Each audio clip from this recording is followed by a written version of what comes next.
Assalamualaikum warahmatullahi wabarakatuh.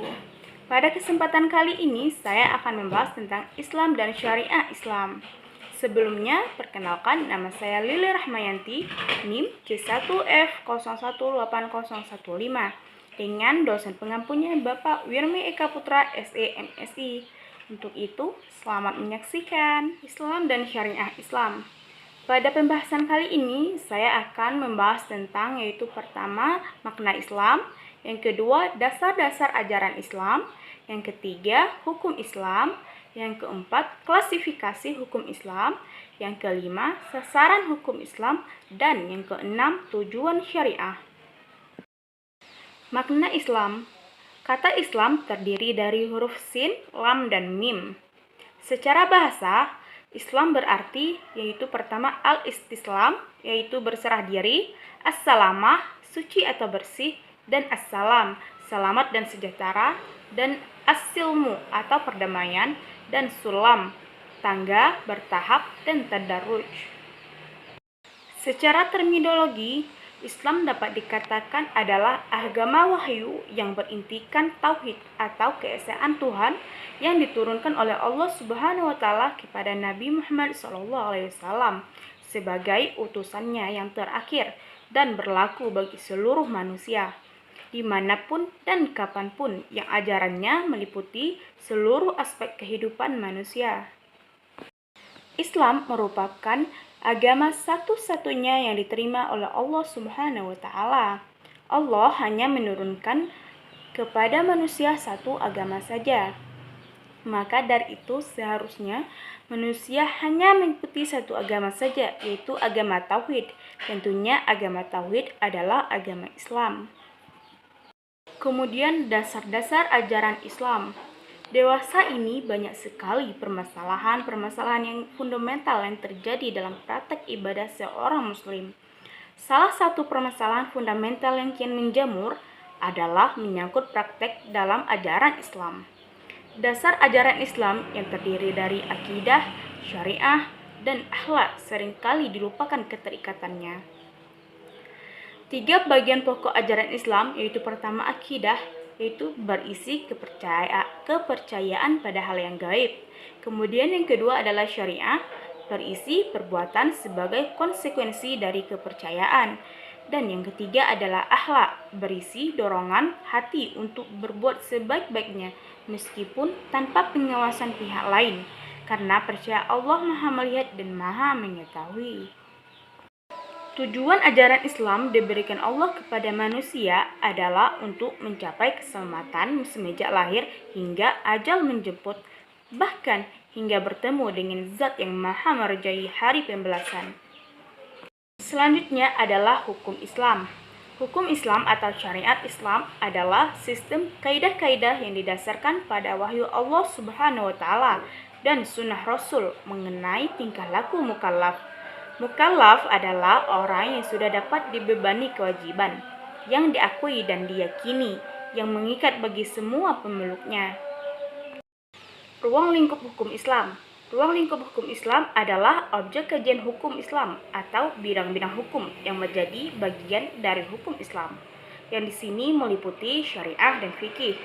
Ruang lingkup hukum Islam ada dua, yaitu hubungan manusia dengan Allah atau hablum minallah dan hubungan manusia dengan manusia atau hablum minan nas. Bentuk hubungan yang pertama disebut ibadah dan bentuk hubungan yang kedua disebut muamalah. Kemudian sumber-sumber hukum Islam. Hukum Islam bukan hanya sebuah teori saja, namun adalah sebuah aturan-aturan untuk diterapkan di dalam sendi kehidupan manusia. Karena banyak ditemui permasalahan-permasalahan, umumnya dalam bidang agama yang seringkali membuat pemikiran umat muslim yang cenderung kepada perbedaan. Untuk itulah diperlukan sumber hukum Islam sebagai solusinya, yaitu sebagai berikut. Yang pertama adalah Al-Quran. Al-Quran merupakan kitab suci umat muslim. Kemudian yang kedua adalah Al-Hadis. Sumber hukum Islam Al-Hadis adalah segala sesuatu yang berlandaskan pada Rasulullah SAW, baik berupa perkataan, perilaku, diamnya beliau, dan segala perbuatan Rasulullah. Kemudian yang ketiga adalah ijma. Ijma adalah kesepakatan seluruh ulama. yaitu pada masa setelah zaman Rasulullah atas sebuah perkara dalam agama. Kemudian yang keempat adalah kias.